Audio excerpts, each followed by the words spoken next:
Hi అండి, welcome to my channel.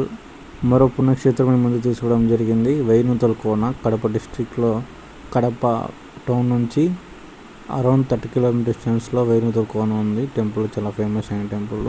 So చుట్టుపక్కల అద్దెకొండ ప్రాంతము, చల్లని చెట్ల మధ్యలో లక్ష్మీనరసింహస్వామి వెలిసిన పుణ్యక్షేత్రము వైనూతల కోన అని. సో ఇక్కడైతే ఎంతో పురాణ కలిగిన చరిత్ర అయితే ఉంది. సో ఇక్కడ వాటర్ ఫాల్స్ కూడా పడుతూ ఉంటాయి. సో అక్కడ నిత్యం భక్తులు స్వామి దర్శించుకుంటూ ఉంటారు. సో ఇక్కడ చాలా ఫేమస్ అయిన టెంపుల్. చూడండి, టెంపుల్ చాలా చక్కగా బాగుంటుంది. వాతావరణం చల్లగా బాగుంటుంది. మనకి శాంతంగా బాగా హ్యాపీనెస్ కూడా ఉంటుంది. సో ఇక్కడ పెళ్ళిళ్ళు అయితే బాగా జరుగుతుంటాయి నరసింహస్వామి టెంపుల్లో. సో చాలా పెళ్ళిళ్ళు అయితే బాగా జరుగుతుంటాయి. చుట్టుపక్కల గ్రామాల ప్రజలైతే స్వామి దర్శించుకుంటారు రోజు. సో ఇక దూర ప్రాంతాల నుంచి అయితే చాలామంది వస్తుంటారు. కర్ణాటక ఇటు సైడ్ నుంచి ఎక్కువ వస్తుంటారు.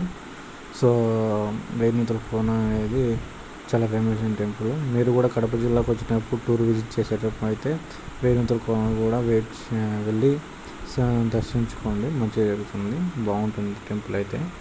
సో వైనూతల కోన టెంపుల్.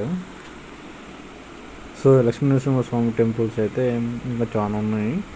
సో ఇది చాలా ఫేమస్ అయిన టెంపుల్, చాలా బాగుంటుంది కూడా టెంపుల్. బాగా ఇక్కడ నిత్యం పెళ్ళిళ్ళు అవుతుంటాయి, తిరునాళ్ళు జరుగుతుంది. తర్వాత అన్నదానం కూడా పెడుతూ ఉంటారు శనివారం పూట్ల.